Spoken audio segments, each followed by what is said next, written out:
Hi, welcome to another episode of the Magic Hour. I'm your host, Magic Leb, aka Majid and Dairy. Today we have a very special episode discussing the Israel Palestine conflict. And my guest today is an activist slash artist, Melak Khaleel. Thank you for joining us today. Thank you for having For me. joining us, meaning see, pronouns I am me, myself, and I. That's So okay. so there's three of me All the today. personalities. Yeah, Yeah. it's exactly right because we're definitely gonna need more than one point of view on this particular topic. Yeah. Now, we're no strangers to what's been going on in the world, particularly in the Middle East. I mean, this has been going on for decades, 76 years to be exact. And I guess one of the topics that we want to get into is you rally yourself a protest every 2 weeks. Is that correct? Yeah, we help organize a protest here in Ghana country Okay. for every second week as a part of the Aqsa, which is a group that I'm organizing with. And based on in the Parliament House, right? Yeah, that's where it starts. Yeah. I visited your last protest. Yeah. And as much as I wanted to be there as a protester and chant the slogans that you have, Yeah. which are very catchy, by the way, I wanted to go there simply as an observer, as a spectator, Yeah. because I know what you're all about. I know what your goal is. I was more interested in the people that pass you by. I'm more interested in the common Australian that's walking past the protest. And one of the first things I saw, which is horrible, was when I was walking towards the Parliament House to meet up with you before you began your protest. This Aussie guy, probably in his mid-40s, he walks past all of you, and he doesn't look in your direction. He looks past all of you and just gives the finger while he continues to walk. And I remember while I saw that, you were chanting something. Something on the lines of the Palestinians deserve their rights. Something I don't remember exactly what it was that you said, but all I heard him say when we crossed paths is, "No, they don't." You know. Now, this is not news to me. I grew up here, so I know all about racism. Yeah. Okay, but the hatred in his voice, right? It got me concerned, thinking, how many people think that way? Yeah, how many Australians that live amongst us actually think that way? You know, like I've always tried to pinpoint, when did this hatred for Arabs, not just Palestinians in general, but Arabs, Muslims, they say all the time, they say Muslims, they think that Muslim and Arabs equals the same thing, Yeah, which exactly. is really not. That's why when you say Christian Palestinians, like their brain glitches. Yeah, exactly right. It doesn't make sense to them. And there are such a thing as blonde Palestinians as well. There are Arabs that do have blonde hair. We even have ginger Arabs, you know? All right? And yeah, and they don't understand this. So like, I personally think this real hatred that's really spread amongst the world for Arabs began when George Bush declared war on Iraq. I mean, it probably happened sooner. Yeah. I don't yeah. know. All right? But I just felt that when that happened, we were viewed very differently after that point in time. Yeah, it was the war on terror. That was a tagline that God told him to go and invade Iraq. Exactly. That was the separation of church and state, where you said it. This was a planned invasion for the most powerful country in the world, for their president to come out and say, we are waging a war on terror, when they have been terrorizing their own indigenous people for hundreds of years, the own people that they've enslaved for hundreds of years, for them to go and point to another population and say, actually, we are going to terrorize you. We are going to now put what we are claiming to stop upon you guys. The hypocrisy of the West has been shown again and again. And we talk about George Bush. What has happened to him? Oh, nothing. That's the thing. He's a painter nowadays. Well, I mean, he's getting old. He's getting senile.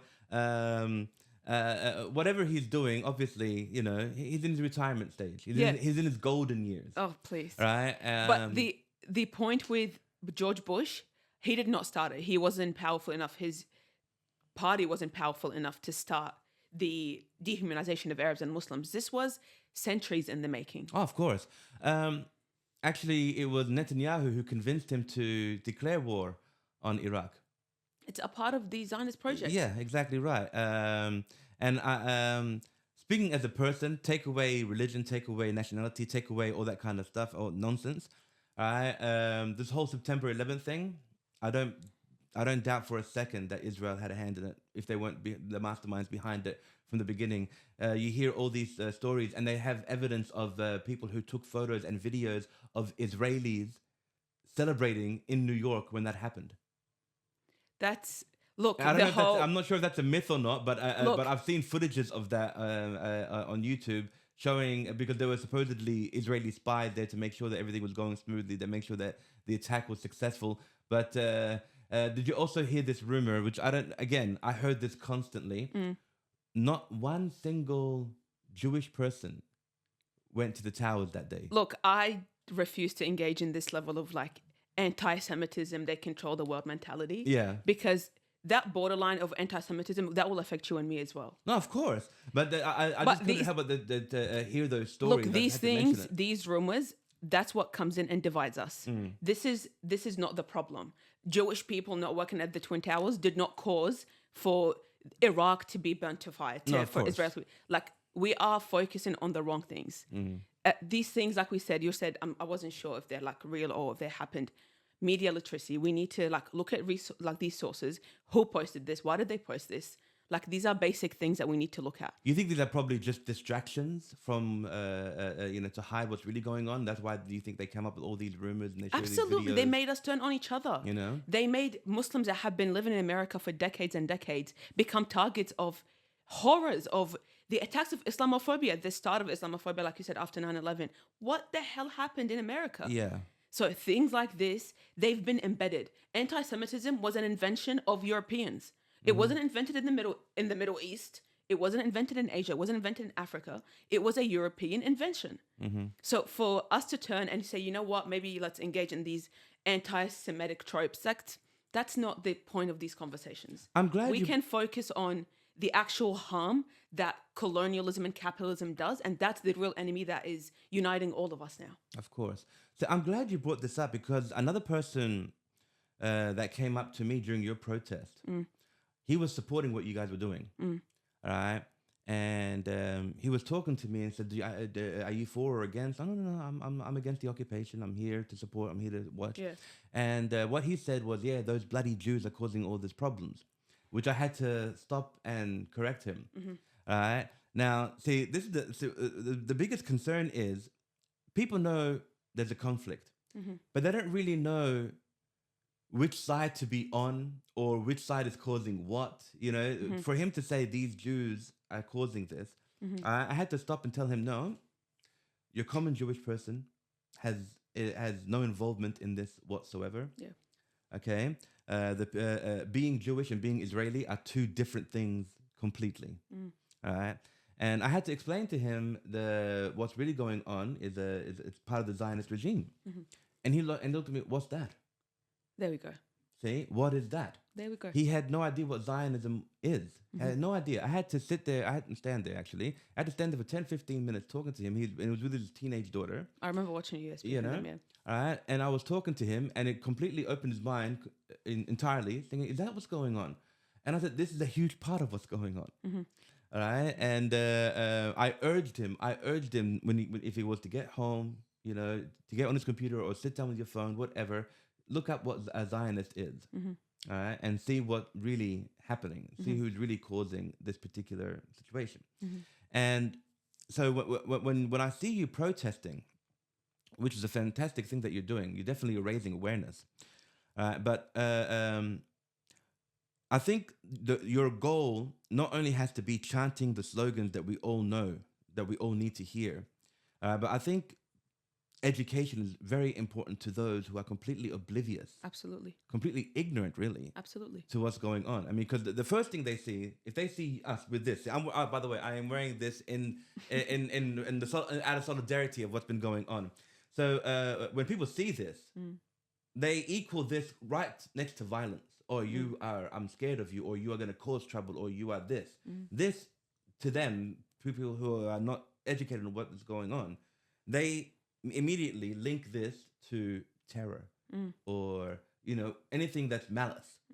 Now, how do you think, what do you think would be a good way in order to properly inform the Australians that live amongst us the real situation, the real cause? How can we get them to understand? I mean, I'm not trying to recruit people because truth and justice recruits itself.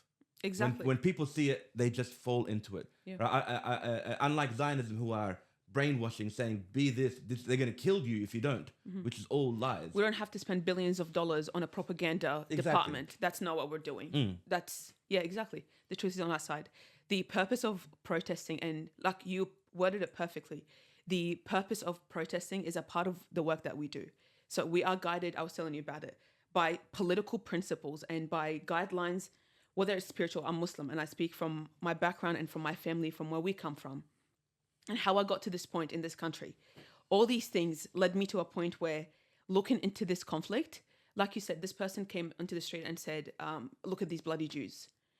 My purpose to be in the street with a bunch of people, ex-Zionist Jews, anti-Zionist Jews that are with us marching on the street, people that are advocating against the genocide from all sorts of backgrounds, for us to say this is not a religious war, this is not a religious prosecution, this is a occupational power doing this. And protesting has been historically many, many times proven to be the first point forward to burst these bubbles of those people that have never had, they don't even know what Palestine is. You said some people look at this and they think it's a violent thing. Some people don't even know what this is.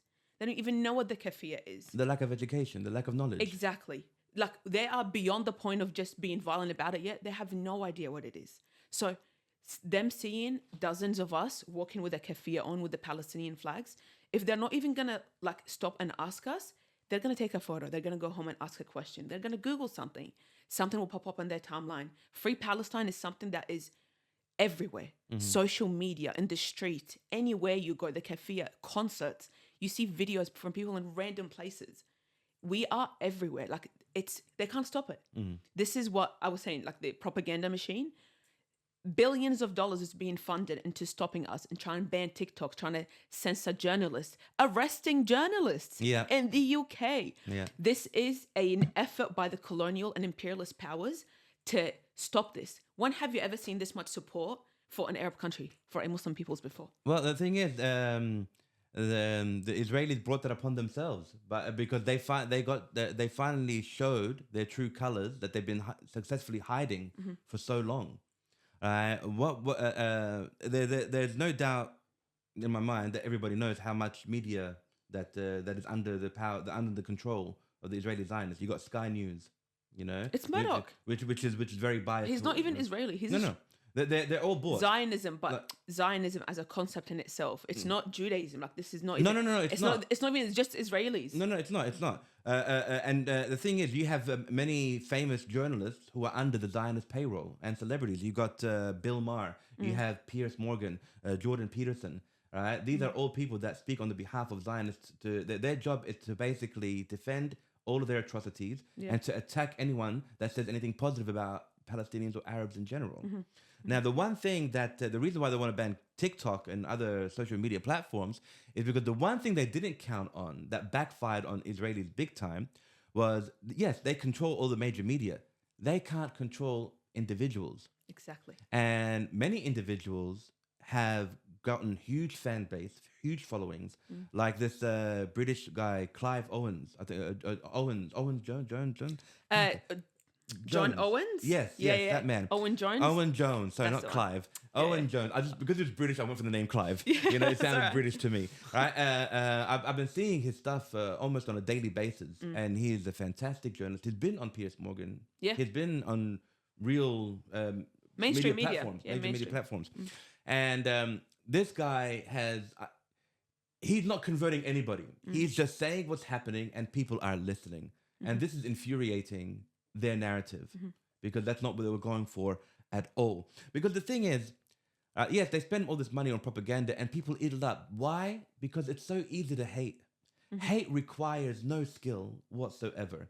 Right? But it's not easy to hate. It's easy to hate Arabs. It's easy to hate Muslims. That's what they've been pushing. Works. Exactly. That's what they've been pushing for so long. Yeah. Arabs equals suicide bombers. Arabs equals terrorist attack. Arab equals taking away our freedom. You know, and this genocide, it cracked all these imperialist powers, all these freedom government, the liberal governments, that for your amendments rights, well, that's when in America they talk about their Bill of Rights, and this is what we give you. This war started seeing their journalists get silenced, seeing their own people, their own students get arrested while peacefully camping at a university. That triggered the entire world, all universities across the world, to start the encampments. Well, there you go. Seeing the hypocrisy. That's what it is. It's no longer just Israel is being shielded. America shielding them politically, socially, militarily, in every way possible, funding this state, funding the right arm of this imperialist power. It's just been cracked. Yeah. And they can't stop that. They can't stop people from using their eyes and their intelligence, from looking at the state of Israel and saying, actually, this is wrong. You've taught us about the Holocaust, you've drilled it into our brains, and then we look back into the Holocaust and we are matching the same events, and you're doing it right now. Exactly. You're doing the same thing. There's this Israeli filmmaker. Yeah. She made a documentary less than 2 years ago called Israelism. Have you heard of this? No. It's called Israelism. Right? The documentary is basically based on how Jewish people from all around the world, how they are allowed to fly to Israel one time before the age of 35 for free. Yeah. Right? That's what's going on. And she was a proud Jewish person. She was a proud person to go to her homeland, which was Israel. And when she went on her pilgrimage, right, she saw things that she thought she would never see. She actually got to see their own hypocrisy. She actually got to see the torture and torment of Palestinians. She wanted to go areas where the Israeli army would not allow her to go. Exactly. Okay, you're not allowed to go here. Apartheid. You cannot go That there. is deny right? apartheid to your own people. You know what I mean? So they were denying the truth to their own people. Yeah. But no. But she found a way to see it. She found a way to get there, and she documented it.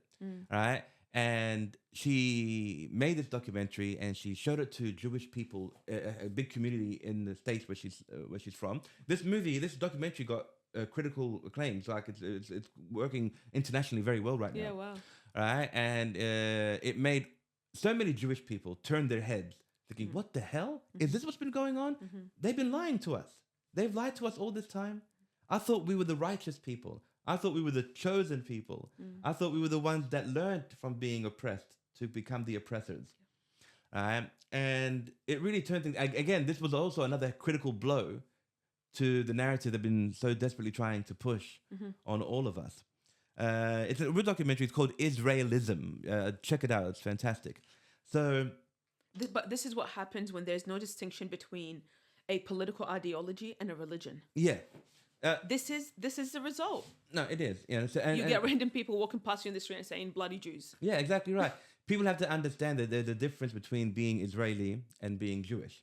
You cannot be a Zionist and a Jew, or a Zionist and a Christian, because it contradicts itself. Because Zionism, they don't believe in God. God is not a factor. Judaism, they believe in God. But they're incomparable to begin with because it's a religion and a political exactly. ideology. And the thing is, apples and oranges. This is part of the brainwash. When people say I'm a Zionist Jew, they don't even know what the hell they're saying. Right? It will just be clearer to say I am one of the oppressors. I am one of those who believe that these people should not exist. Yeah. I am one of those people that believe that I want to turn Gaza into a parking lot so I can have a better place to park when I go home. Oh, not even a parking lot yet. From this podcast, recently from these two guys, they want a button. That's right. There's this podcast going on. I'm so glad you brought that up.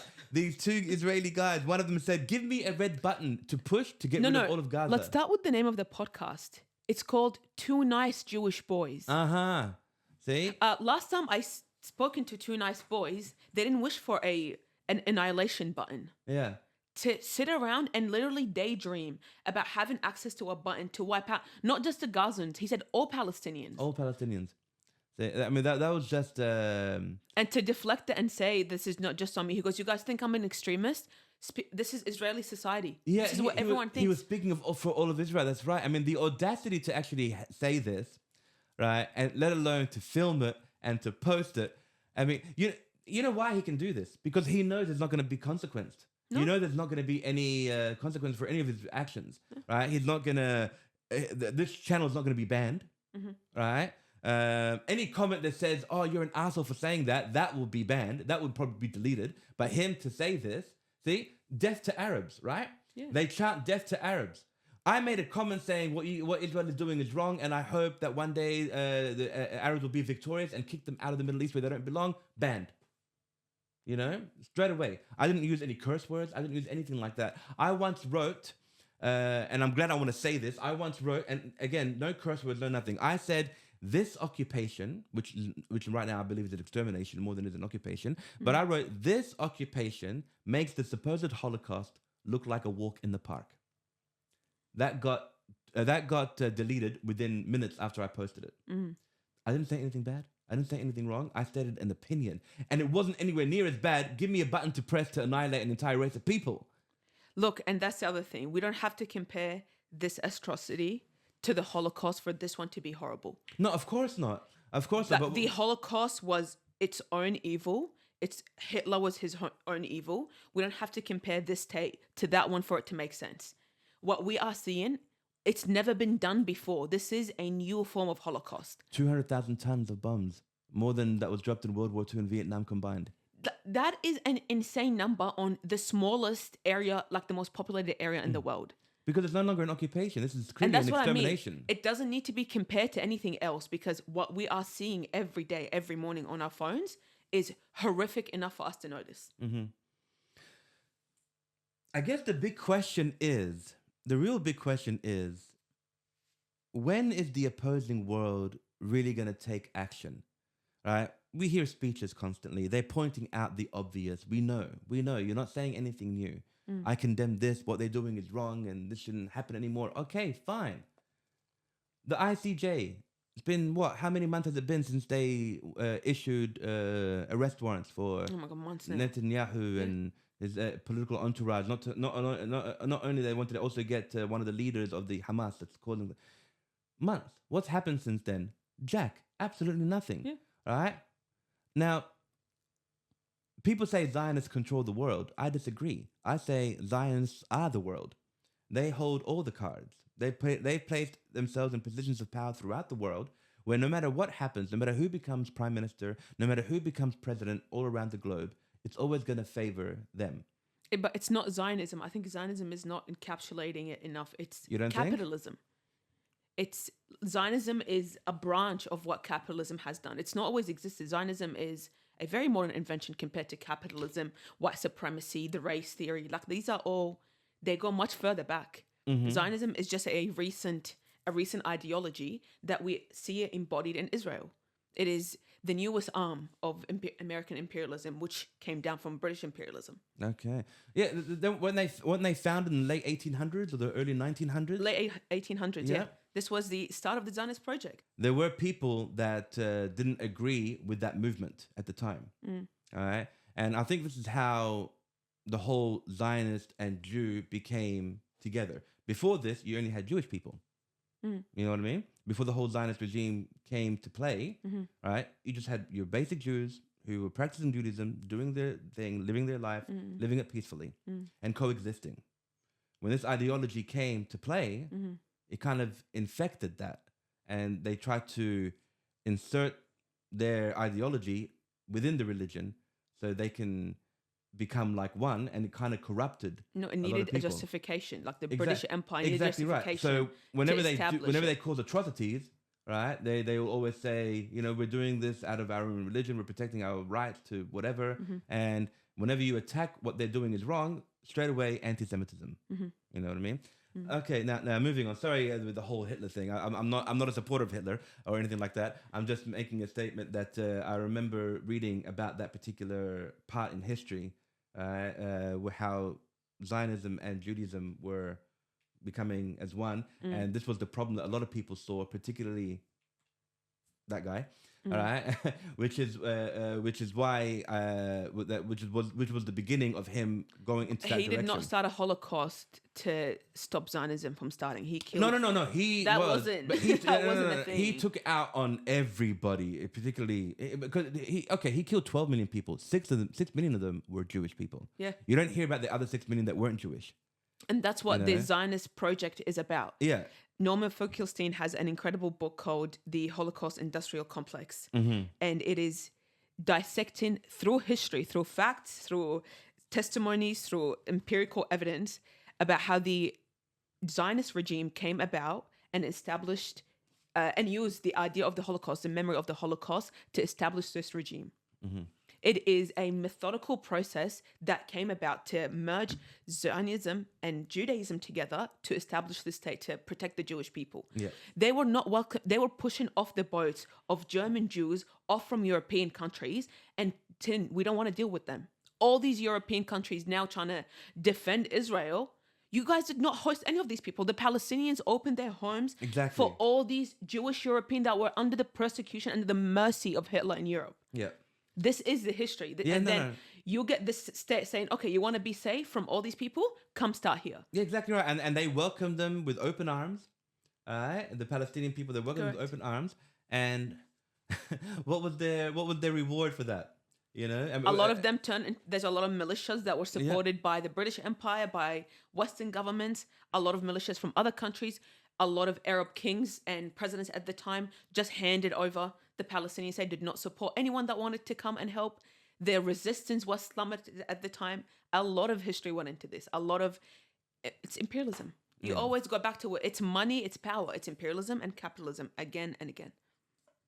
Hamas. Yes. Okay. A lot of people, it's a big controversial question here. A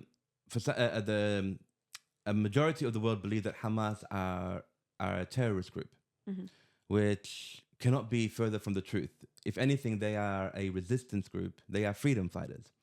When any country has been oppressed for decades, 76 years, for example, what's going on right now,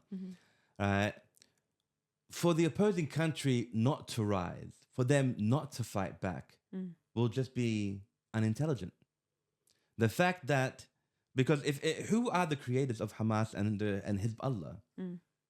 If Israel didn't continuously dominate and murder and steal and kill, they wouldn't have to come together to resist. They come together, they resist, they take back something, even something small. They fight back, and all of a sudden they put to the world, these people are the terrorists. These people are the ones that are causing this. These are the people that are hiding amongst the civilians, which is why we have killed over, they say it's 40,000, but the tally is really closer to 200,000. Yeah. All right. Now, what are your thoughts about that? When you hear Hamas, like, one of the things that I couldn't stand was Piers Morgan constantly asking the same question: do you condemn Hamas? Do you condemn Hamas? Do you condemn Hamas? Nobody ever asked, do you condemn the IDF? Do you condemn Israel? Never. All right? That never gets brought up. Right? No. How can you, like the only way that I can truly, to make this message across for people to understand, particularly those who aren't educated or not informed enough about the situation, is this is the best way I can explain what Hamas is. I'm a person. Take away religion, take away IDF, take away everything. I'm a person. I moved into your neighborhood. Yeah. I like this neighborhood. I bought my house next to your house. But I also like your house. I go to your house and I say, get the fuck out of here.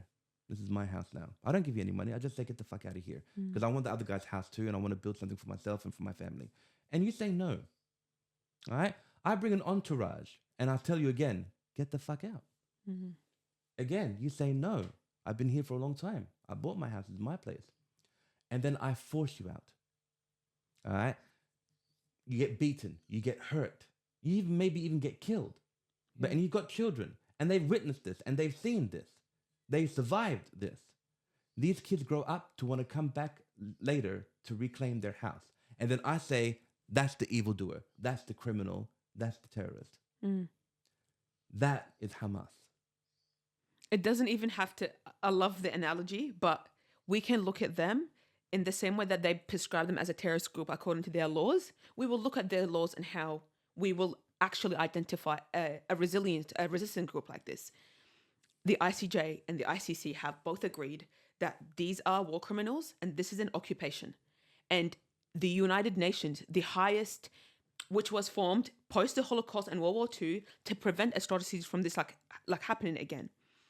They came about and said, for people to be under occupation, violent resistance is allowed. It is a human right for people under occupation to resist back. It is, you said it would be insane for them not to fight back. It would be inhumane for people not to fight back after 76 years. What, 3 or 4 generations it's been now? Yeah. The 4th generation is coming now. for them to see my grandparents fought and got kicked out and been killed. My parents, their parents. It has been centuries of occupations in that part of the world. We are all of us come from backgrounds of people that have fought the British Empire, the French Empire, the Ottoman Empire, these colonial powers. We have suffered under these places. That's why we all think the same. When we see these people fighting back, someone in Africa and someone in Asia will understand that struggle because we've all fought against the same people. Colonialism have always looked the same. Capitalism has always looked the same. So for these people to stand up and say, actually, when you Palestinians fight back, it's not okay. But we will support the Ukrainians for fighting back. Exactly right. The We will hypocrisy. fund them. We will send them airplane weapons. Yeah. The president was on the cover of Time magazine with his wife posing in front of like warplanes. Are you kidding me? Imagine after the 2003 invasion, Time magazine put Saddam Hussein on the magazine cover, posing at his house. Yeah. Like, in what reality are we living? Yeah. For days after Russia invaded Ukraine, the Americans came out and said, this is genocide. We will not accept this. Hospitals, children, da-da-da-da. They came out and said it. And you put the same clips of the same people, the same spokesmen at the White House to what's happening in Palestine. Actually, 40,000 people, Israel has a right to defend itself. Exactly. We will send them more weapons. Yeah. They're basically saying, don't care about these people over here, but care about these people over here. All right. The double standard. No, it's ridiculous. If you can understand people fighting back when they're white and European, you should understand when they're fighting back when they're Muslim and Arab. A year and a half ago, I made a parody video of the song Staying Alive by the Bee Gees. Yeah. I called it Still Alive. And you know that part of the chorus, well, it's all right, that's okay. You know that part of the song. I did like a Weird Al Yankovic version. I just put in my own words. And I said, well, it's all right, it's okay. If you're not white or from Ukraine, nobody will even give a damn today. You know? So, which is very, very true in so many ways. You know, I'm going nowhere. That part of the song, I said, I don't have blonde hair, so you won't help me. Yeah. You know what I mean? Yeah. So it was really relevant, and it spread throughout the. I did this when I was living in Bahrain, and it spread through Bahrain like a crossfire, right? And like a brush fire. Sorry, and because the message was very strong, and people respond to knowledge if it is delivered in an entertaining way. I believe comedy is a fantastic way, a brilliant platform to get messages across. Because, okay, it can be funny in the way you deliver it, but it'll also be like, fuck, that is what's happening. I didn't know that was going on. And they themselves will do the research. They themselves will find what's really going on. And comedy is a great way to do that. When I made this song, people were like, oh, that's not happening. And they looked up, shit, that's happening. You know what I mean? Yeah. All right? Really? I did not know that. But see, that alone helped that person get there. But that's what's happening. Like, I see it on TikTok. People were doing skits making fun of like Israeli soldiers and Israel itself. Like comedy skits to deliver the message of like the insanity, like the insane things we're saying, that when they were pointing on the wall saying, these are the names of people that live in the tunnel. And it was just like the weekdays in Arabic. People were making skits of that on TikTok. And that got across to people like, why is this militarized country lying to us in such a dumb way? Yeah. But delivering that in like a sketch, it actually makes people think for a second. Exactly. That's especially my point. Because we have a 3-second time span on the internet. And you said people like are consuming media this way. When you are delivering it in a funny way, mocking a power that you thought was invincible. Because Israelis thought they were invincible.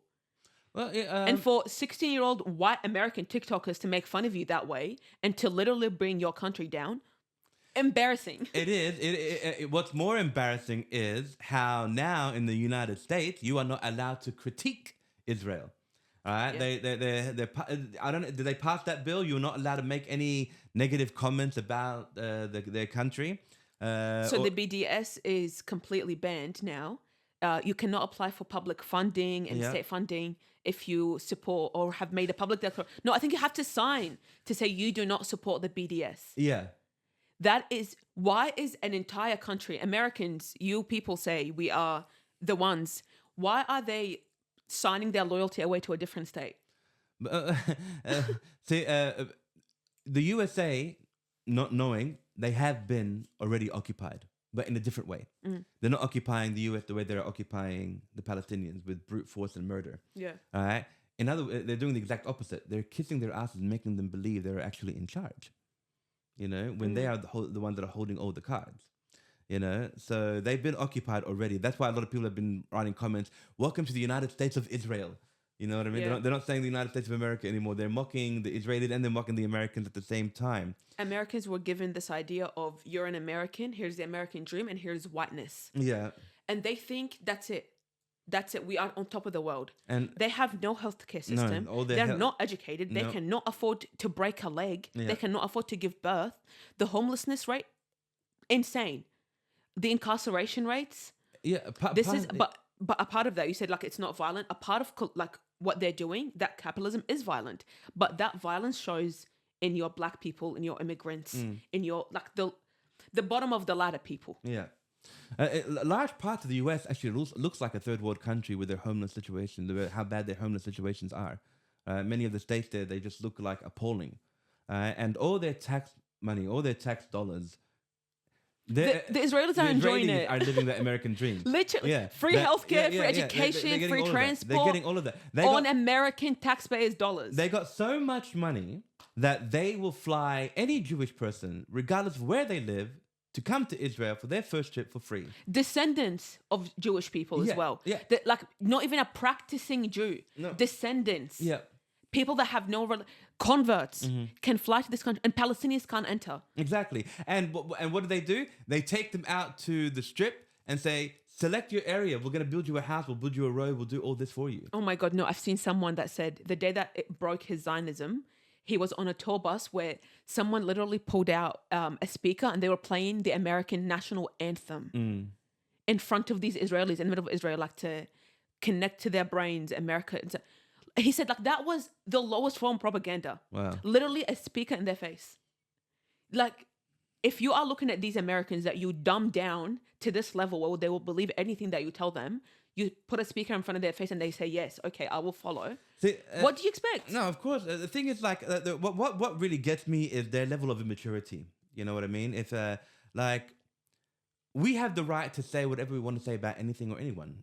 You don't have to agree with what we say, but we have the right to say. Yeah. You know, right? And that is what freedom of speech is. You know, but their interpretation of freedom of speech is be free as long as you preach what we believe. Then it's fine. If you speak against us, then we're gonna cancel your so-called freedom of speech is I can be a racist, I can be a bigot, I can be a transphobe, homophobe.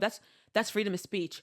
But reporting on the deaths of Palestinians. Can't do that. Exactly right. So that's where the double standards lie. That's what it is. Hypocrisy comes from. They're hiding all these like the racism by calling it freedom of speech. Like what gets me really ticked off is like, you know, people say something bad about what the Israeli government is doing. Let's make a law in the state they can't say that anymore. Exactly. You know what I mean? Saying. Right now, if you take countries from all around the world, how long they've existed, how long they've been on this planet Earth. And try to convert those years into human years so we know which level they're at, knowing how long they've been around. China, for example, that's been around for God knows how long, 4,000 BC, if not more. So if you take China and give it a human years, China is a good 78, 80-year-old person. Yeah. Wise, smart, seen it all, done it all. And they've reached to a level where they have shown complete Zen-like patience. They'll hear medicine, culture, everything. Art, music, discipline, everything. history, architecture, exactly. Everything. Australia, what, 300 years old? 400 years old? About 300. United States, give or take the same. So, a few hundred years old, the United States is barely a teenager. Barely. Right? And the UK, England, it's been around for centuries as well. A very wise, arrogant in its intelligence, but nonetheless, they're still wise. They have the audacity, like, I don't want to take care of this new child, the new child being Israel, because it's only 76 years old. I don't want to take care of this new child. And this teenager is pissing me off. I want to teach him a lesson. So they give that child for the USA to raise. The USA is not even a teenager, and they've been given a toddler. Now, what do? They want to shut that toddler up. So they give in to their every demand. Wah! Here's your bottle. Wah! Here's your gun. Wah! Whatever. They said something bad about me. Wah! Okay, I'm making something creative so they don't say anything bad about I'll you. invade Iraq. Exactly right. Whatever. Right? The toddler could have said, they said something bad about your daddy. Aren't you going to kill them? Okay, fine. If it will shut you up, fine. The point is... Yeah, literally imagine getting bullied and your dad blows up a country for exactly you. Like right. that's it. So the thing is, what I'm saying is, they are enabling everything for them. They don't hold anything back for them. Whatever they want, they don't even say, how do you want it? They just say, I'm going to do it. If that's what you want, I'm going to do. Now, when you raise a child, I'm not talking about countries metaphorically now. Now I'm talking about child. If you're raising a child, if you give in to that child's demands every single time, that child is going to get stronger. It's going to get arrogant. Selfish. It's going to get selfish. It's going to get hateful when it doesn't get what it wants. And it's going to be, more importantly, uncontrollable. You will not be able to set boundaries anymore. You won't be able to do anything. It's going to walk all over you and it's going to say, fuck you, mum, and fuck you, dad, whatever, and do whatever it wants. And it will have nuclear powers. And it will have nuclear powers. That's That what goes it back has. to the metaphorical part. So this is USA and Israel in a nutshell in my head. Yeah. Because I'm seeing them as human beings, as children. I'm not seeing them as countries anymore, right? These are, this is a teenager raising, you know how dangerous it is to give a toddler a gun?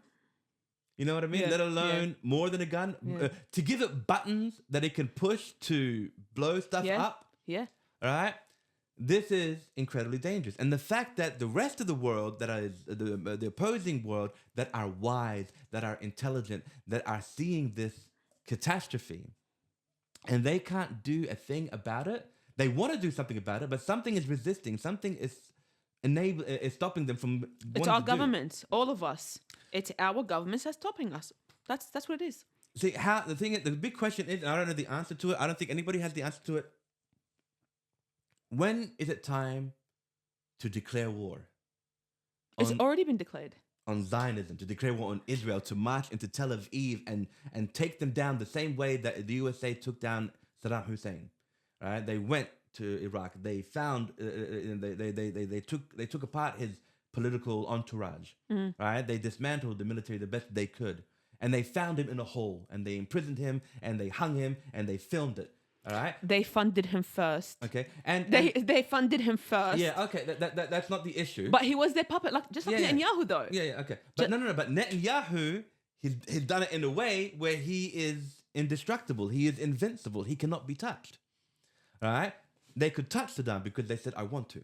This is what I'm saying. They are giving in to every one of their demands. Right, except for we will protect them. Whenever you see these journalists that are questioning this American idiot in the press conference all the time, they're always asking him, and he refuses to answer certain questions. This guy named Kirby. Right? John Kirby. Yeah. Oh my God! And there's this other guy. The other guy, I forgot his name. He's tall and his head looks like I don't know. He's a cross between a monster and Pee Wee Herman. I forgot his name.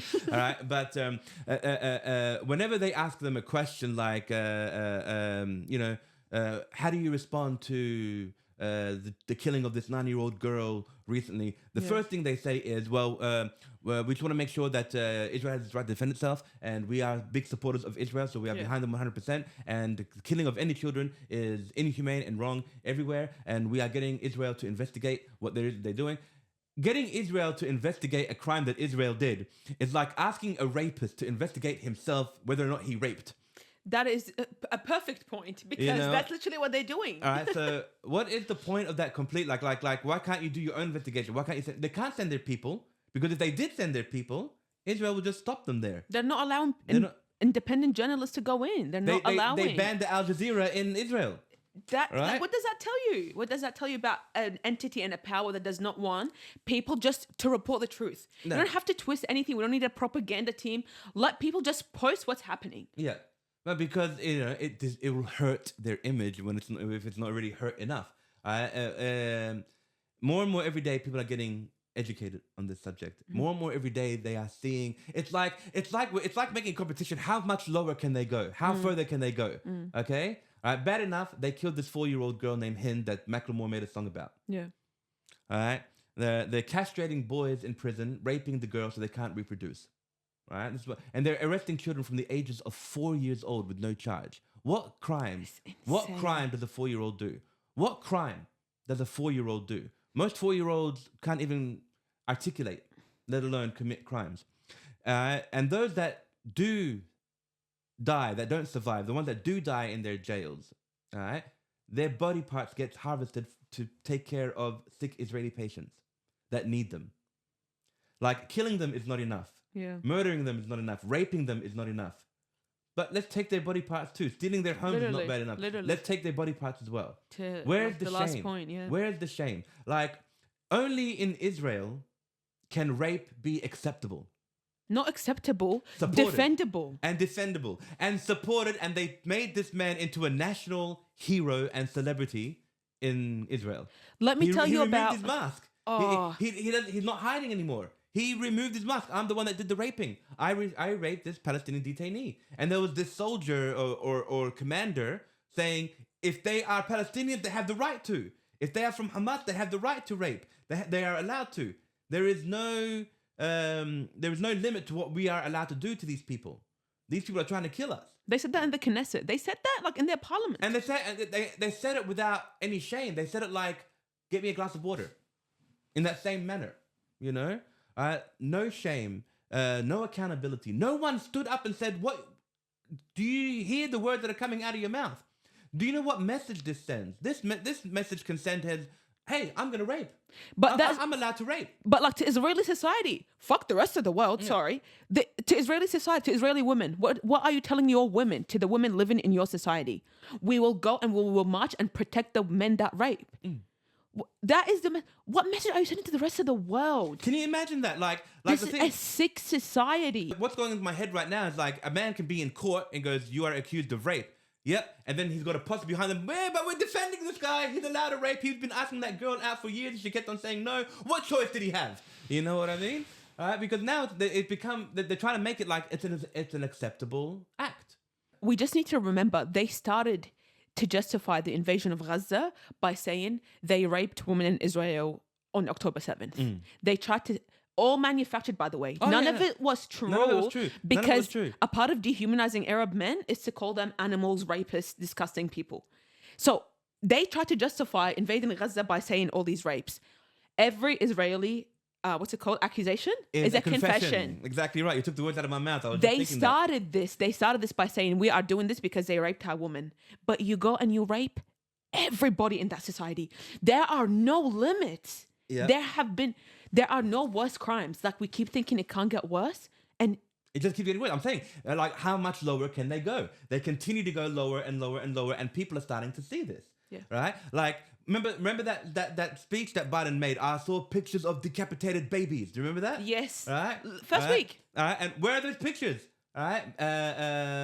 Mehdi and Bassam Youssef. Yeah. They got together and they broke it down. Yeah. They proved America's lies. They proved Biden. His own office had to come out and put out a statement saying that was not true. He did not see these photos. Because they aren't there. They're not there. They do not exist. The decapitated babies do exist, but decapitated by Israel. Israel decapitated Palestinian infants, not the other way around. A lot of people need to understand that. Because one of the things that I saw I saw Biden being interviewed, and he said, like, shortly after he took office, maybe a year and a half after he took office, he said, "I am a Zionist." Oh, he's been saying that for years. Right? There are videos of him when he was young. Yeah. A proud Zionist. I'm a proud Zionist. Yes. Now, for people who don't know what a Zionist is someone who believes in the destruction of a people. They support an apartheid on Palestinians. They believe in that ideology. They believe that they have no right to exist.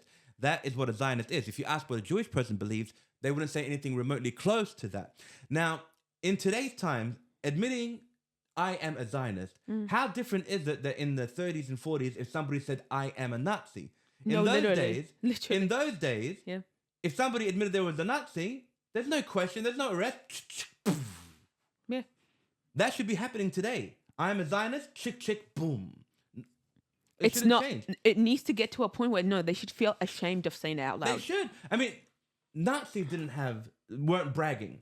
I mean, I'm not saying what they did. I'm not. Again, I don't want to compare. But You know, they weren't bragging. They were evil people that just killed because they wanted to kill. All right? Zionists are manipulating the world, you know, trying to get them all on their side. To be fair, though, you know? propaganda as a concept in the media and politics was established by the Nazi Party. Yeah. Like, that's what I'm saying. Like, Zionism has learnt from Nazism. Exactly. They have literally got the handbook, picked it up, and then they put it in Exactly. Palestine. Like the comedy side of me, pictures this a lot. All right, and I keep thinking about those Zionist people that were being occupied or killed by the Nazis at the time. The ones that were surviving. All right, the comedy mind of me saying these two Jewish people are having a conversation. Man, they're gonna kill us.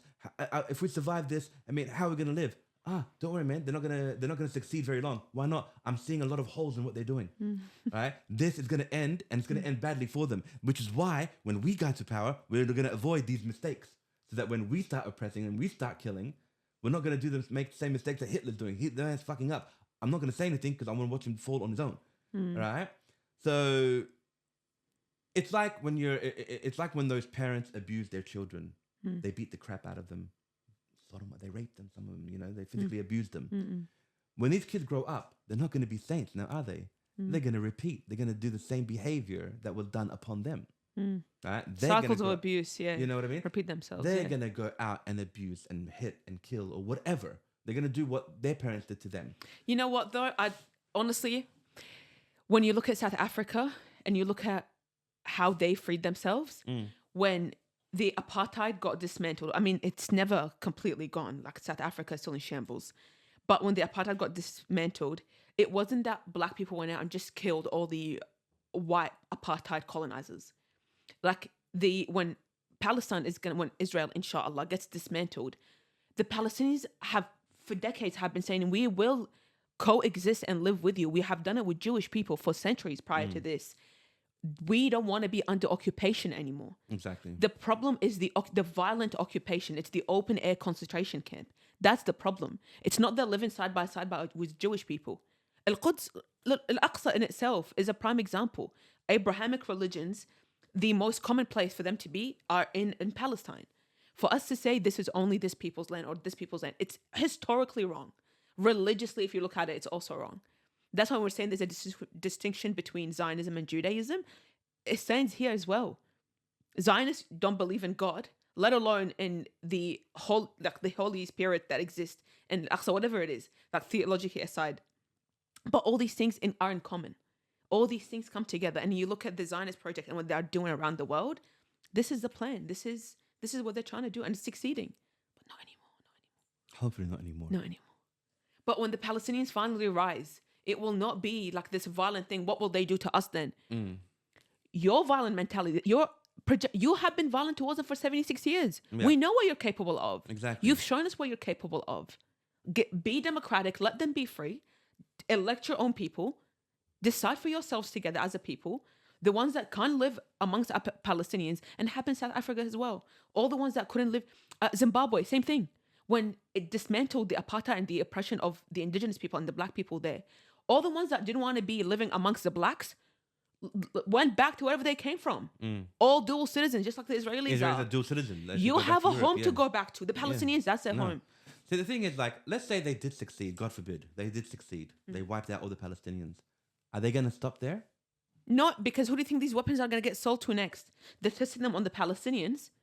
They're getting sold to all sorts of governments around the world. All these defense systems tested on the ground, they're tested on Palestinians. Who do you think are going to get... like you said, they're going to finish Palestinians. Who's next? Yeah. Do you think the Iraqis, we didn't think we were immune at one point? Do you think the Syrians didn't think they were immune at one point? Yeah. We are not immune under capitalism and this level of imperialism in the world. Money and power, they don't care about us. They don't care about everyday people. They don't care about any of us. And I think that's what the hypocrisy is showing everybody. Exactly. All the bubbles are getting ding, ding, one at a time. One at a time. One of the things I want to talk about is the power of boycotting. Has it affected Israel at all? Have they been negatively infected by people around the world boycotting? They're boycotting McDonald's and Adidas, Nike, everything that's all brands that are supporting or sponsoring Israel. I mean, that's the only, as far as I'm concerned, the only thing that people who are against the oppression, the only thing that we can really truly do, since we can't go out there and physically fight, the only thing that we can do is hurt their business, hurt their wallet in the best way that we can. Yeah. Do you feel that this is somehow maybe had a negative impact on Israel? Absolutely. You saw that 40,000 businesses have closed down in Israel in itself. Their economy is plummeting. 30 contracts were cancelled, I think yesterday or the day before, by the UK to exporting weapons to Israel. Elbit Systems is completely shut down in the UK because all 3 factories and the headquarters for the past 10 months has been consistently vandalized. People have gone in, broken things. They have not seen a moment of peace. And they've completely shut down operations in the UK. The CEO of Starbucks have been sacked. McDonald's, also they are struggling. But with boycotts, I think it does something to you when you are trying to eat Macca's and you see an Israeli soldier sitting on a tank and eating the same thing. Yeah. And you know that McDonald's is feeding them for free. Yeah. Like, it does something to your brain. Like, why am I putting this in my body as well? Why am I paying this multi-billionaire company that is... my money is going to feed the Israelis because they're eating it for free. Yeah. That's how you look at it. You ask me, how will we hurt them? This is how we hurt them. Because money talks. The only way they will... any of them would ever listen to us is through boycotts. South Africa got dismantled through targeted boycotts. It's not like random things. I mean, it happens with... we listen to the BDS. The BDS is very important to follow these targeted boycotts. With Prima, I'm wearing this shirt. I'm literally only wearing this shirt, finally, because Prima decided to divest from the Israeli team. That way. Yeah, okay, I did not know that. From funding the Israeli team, so they're not really know a contract. See, I'm more of a sadist than you are. Even if a brand stops supporting them, I'm like, I'm still not going to support you because you supported them to begin with. Oh, no, You know this what I is, mean? I've had this, it's like a vintage shirt. Okay, that's I've fine, refused to wear it because Yeah. I was like, they're still on the boycott list. Yeah. And now they've done the right thing. The boycott worked. They're not renewing a contract. But now any company that wants to go and do something like this, they know what the precautions are. They know if they sign a deal with the Israeli football team, they know what the rest of the world has done before. Yeah. And no one wants to touch them. It happened the same with South Africa. They were boycotted from the Olympics, their universities. Their visas were getting declined. They were not allowed to certain countries. When the entire world says to you, you cannot enter my country because you're involved in apartheid and a genocide, it makes you think. It makes you say, why am I living there still? Yeah. It makes the Israelis, it made the South Africans think. And many Israelis have been denied entries to many countries. As they should. You know, As they should. I began the boycott myself 6 months ago, just before I came back to Australia, and because I used to eat McDonald's religiously. Yeah. I liked it so much, and I've lost a lot of weight since I was a lot bigger than what I am now. I was a lot bigger. My belly was literally up to here. Since I've been back, I've actually lost 18 kilos. We're all healthier. I've become healthier. I've become healthy. My mind is sharp. I can't help but think that maybe they own these brands because it's a great way to keep people condensed, to keep them sedated, to believe anything you have to say. If you feed them trashy foods, right, and pump them with sugar and food that dull the mind, and then shitty media, and then you mix that with that mind-numbing media saying whatever, and the person that's consuming all of this junk is just hypnotized to what they're saying. I can't help but think this is all part of a strategy as well. That's literally that is what it is. The same companies that own and have shares in McDonald's and all these fast food places, they own the media. They have investments in weapon systems, in weapon companies, in defense companies. These billionaires, I was talking to someone the other day about it. Kim Kardashian did not become a billionaire from selling lipsticks. She became a billionaire from investing in weapon companies. Well, there you go. Like, these people you don't become a billionaire from doing ethical things. And do you think the ethical things are selling lipsticks and some clothes online? No, they invest in weapons and death and destruction and resources being extracted from places under disgusting conditions. Well, that explains her double D's and her explosive booty. Oh my God. Okay. Okay. That is exploiting black culture in itself as well. That is a whole different topic, but same thing. Yeah. It's exploitative to its core. And their use of celebrities helps push their narrative as well. Yes. Gal Gadot, for example. I honestly believe Adam Sandler is in the mix as well somehow. I hope not, because I like Adam Sandler. He is. Michael Rappaport. He's a Oh, half that a guy. decent Oh my actor, God, yeah. right? I actually used to enjoy his acting. Now I just can't stand to He's look at him. insane. You know, He's insane. right? Like these celebrities have helped push that narrative in a huge way, because the huge funding that Israel gets, part of the funding that Israel gets, what I learned is a lot of it is spent to hire actors and sports figures. Mm. They pay them. They say, "Come to Israel." Oh yeah. All right. Yeah. We want you to wear the yarmulke. They do YouTubers, Yeah, TikTokers. we want you to wear the yarmulke. We want you to hold our flag, and they do this to gain credibility. Yep. Why? Because people like Messi, hundreds of millions of followers. The majority of the world love this man. They see somebody like that hold the Israeli flag. Israel will think his fans will be for us. Yeah. One of the footballers that refused to do this was Cristiano Ronaldo. He's getting paid by the Saudis, so that's not much any better. Doesn't matter. It's not any better. The thing is, he refuses to hold that flag. He refuses to go there. He refuses to wear the yarmulke. Okay? He understands the injustice. And many other footballers have done the same thing. Some footballers... If you're living in Saudi and getting paid, like, what is it, $100 million a year by Saudis? No. Before he even got there, they were offering this to him years ago.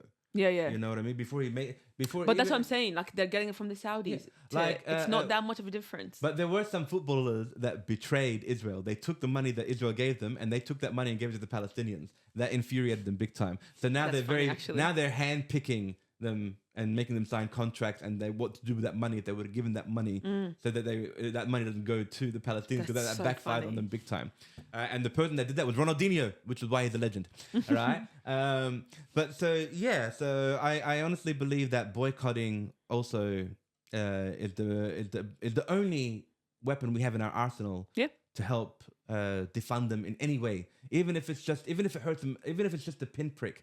At least it's something, because the opposing world that has the power to do something about it but doesn't, it's just as culpable as those that are committing the murders and the atrocities and the genocide and so forth. Exactly. Well, on that note, I want to thank you for being here. Thank you for having me, Melak. There was my very first political podcast. This is a podcast about random situations, and this is a very a topic that needs to be discussed.